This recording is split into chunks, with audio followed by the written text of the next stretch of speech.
año litúrgico de Don Próspero Guéranger, sábado de la Semana de Pasión.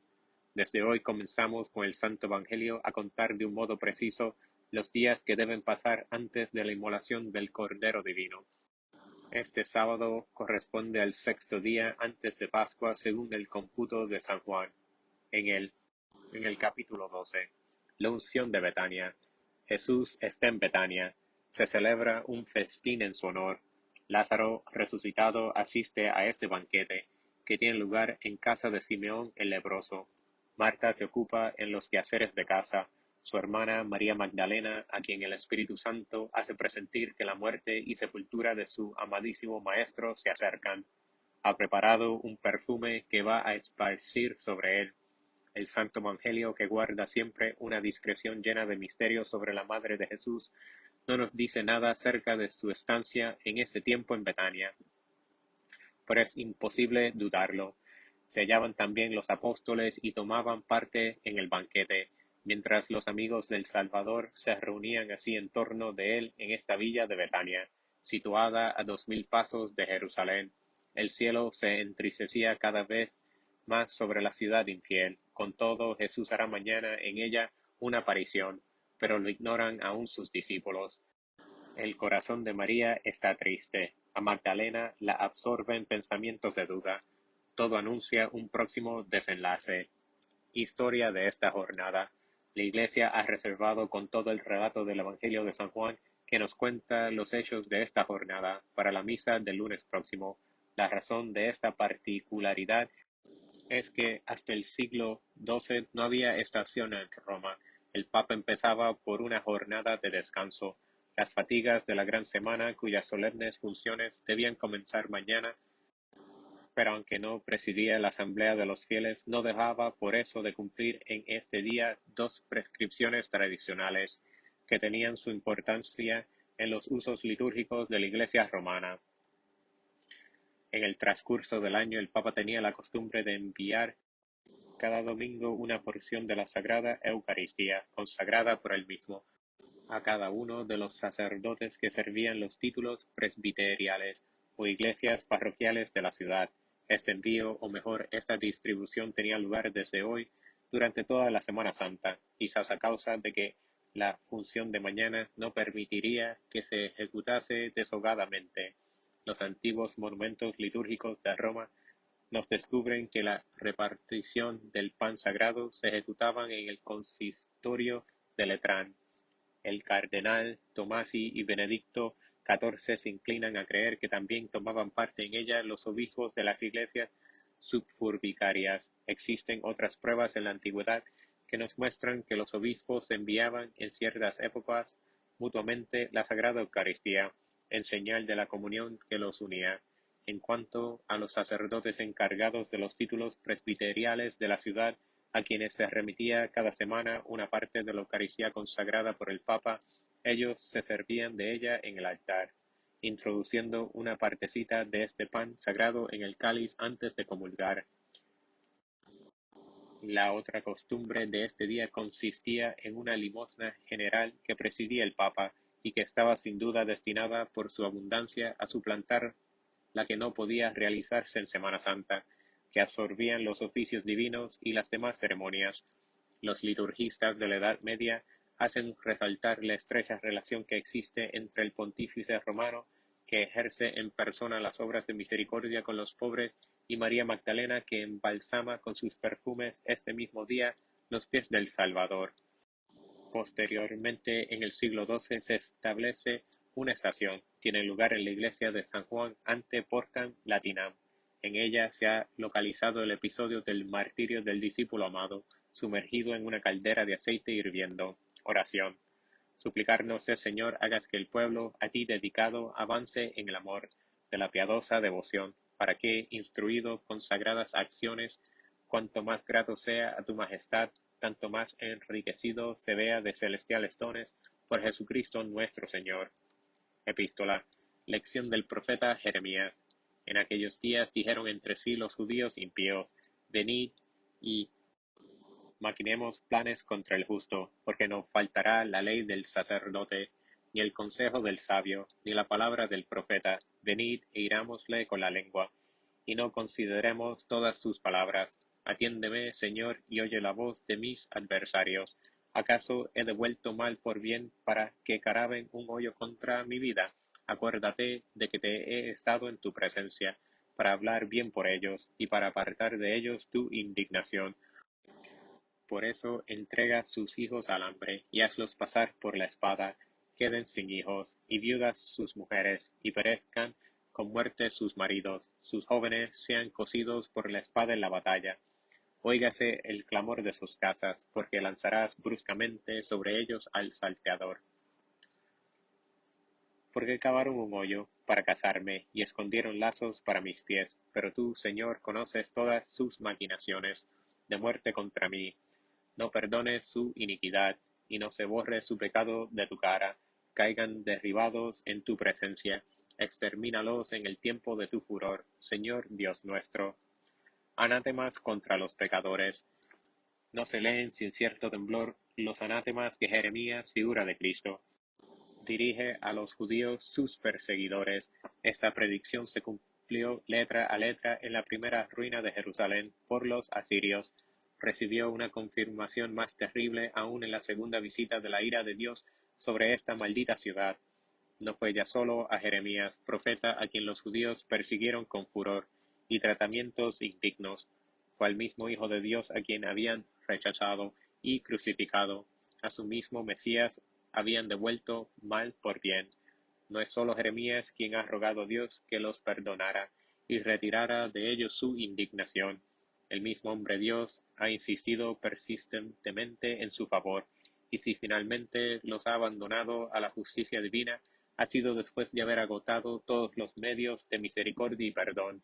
Mas todo este amor ha sido inútil, y este pueblo ingrato, cada vez más enfurecido contra su bienhechor, gritaba con arrebatos de ira: que su sangre caiga sobre nosotros y sobre nuestros hijos. Qué maldición se atrajo Judá sobre sí mismo con este deseo. Dios le escuchó y se acordó de él. El pecador hay que conoce a Jesucristo y el precio de su sangre, y que derrama de nuevo esta preciosa sangre, nos expone a los rigores de esta misma justicia que tan terrible se manifestó con Judá. Temamos y roguemos, imploremos la divina misericordia en favor de tantos ciegos voluntarios, de tantos corazones empedernidos que corren a su ruina, y por nuestras instancias dirigidas al corazón misericordioso de nuestro común Redentor obtendremos que el castigo que tienen merecido sea perdonado y se cambie en sentencia de perdón. Evangelio. Continuación del Santo Evangelio según San Juan. En aquel tiempo los príncipes de los sacerdotes pensaron matar a Lázaro, porque por su causa se apartaban muchos judíos y creían en Jesús. Y el día siguiente una gran turba que había venido a la fiesta, cuando oyeron que venía Jesús a Jerusalén, empuñaron ramos de palmeras y le salieron al encuentro y clamaban: Hosana, bendito sea el que viene en nombre del Señor, el Rey de Israel.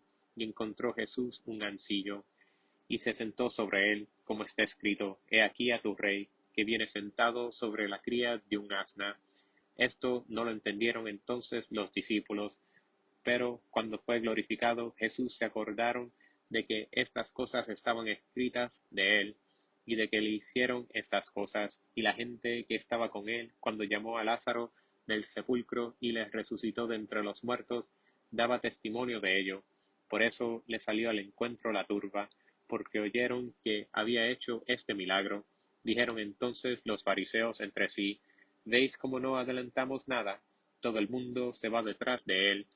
Y había algunos gentiles, de los que habían subido a rezar en el día de la fiesta. Estos pues se acercaron a Felipe, que era de Bethsaida de Galilea, y le rogaron diciendo: Señor, queremos ver a Jesús.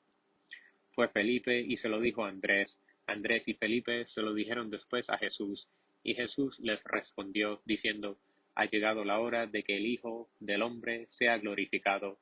En verdad os digo, si el grano de trigo no cayere en tierra y no muriere, quedará él solo, pero si muriere, dará mucho fruto. El que ama su vida la perderá, y el que odia su vida en este mundo la guarda para la vida eterna. El que me sirva a mí, que me siga, y donde yo esté, esté también allí mi servidor.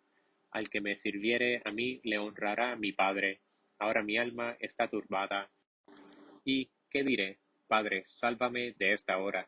Pero he venido por esta hora. Padre, glorifica tu nombre. Y bajo una voz del cielo le he glorificado, y le glorificaré otra vez. Y la turba que estaba presente y que había oído decía que había sonado un trueno. Otros decían, le ha hablado un ángel. Respondió Jesús y dijo, esta voz no ha sido por mí, sino por vosotros. Ahora es el juicio del mundo. Ahora será arrojado fuera el príncipe de este mundo, y yo, si fuera levantado de la tierra, lo atraeré todo hacia mí. Decía esto, aludiendo a la muerte con que había de morir. Respondióle la turba, nosotros sabemos por la ley que el Cristo permanece para siempre. ¿Y cómo dices tú, es necesario que el Hijo del Hombre sea levantado? ¿Quién es ese Hijo del hombre? Díjoles entonces Jesús, todavía hay un poco de luz en vosotros, caminad mientras tenéis luz, para que no os envuelvan las tinieblas, porque el que anda en tinieblas no sabe a dónde va. Mientras tenéis luz, creed en la luz, para que seáis hijos de la luz. Esto dijo Jesús y se fue, y se escondió de ellos. El odio de los judíos. Los enemigos del Salvador han llegado a un grado de furor tal que les has hecho perder los sentidos. Tienen ante sus ojos a Lázaro resucitado, y en un lugar de hallar en él una prueba incontrastable de la misión divina de Jesús y de rendirse a la evidencia de los hechos, tratan de hacer desaparecer a este testigo irrecusable, como si aquel que lo ha resucitado ya una vez no pudiera devolverle de nuevo la vida. La recepción triunfal que el pueblo tributo al Salvador en Jerusalén vino a expresar su furor y su ira. No adelantamos nada, se decían, todo el mundo va tras él. Pero a esta ovación momentánea seguirá muy pronto uno de esos cambios bruscos a los que tan inclinado se halla el pueblo. En efecto, hasta los mismos gentiles se presentan para ver a Jesús. Es el anuncio del próximo cumplimiento de la profecía del Salvador. El reino de los cielos os será arrebatado para entregarlo a un pueblo que produzca frutos. Entonces el Hijo del Hombre será glorificado. Todas las naciones protestarán con su sumiso homenaje al crucificado en contra de la ceguera de los judíos. Pero antes es necesario que la simiente divina sea arrojada a la tierra y muera en ella. Después vendrá el tiempo de la recolección y el grano rendirá el 100 por 1. La rendición. Jesús, con todo eso, experimenta en su humanidad un instante de turbación al pensar en su muerte. No ha llegado todavía la agonía del huerto, mas un escalofrío se apodera de él. Escuchemos este grito: Padre, líbrame de esta hora. Cristianos, vuestro mismo Dios es presa del miedo, previendo lo que muy pronto tendrá que sufrir por nosotros.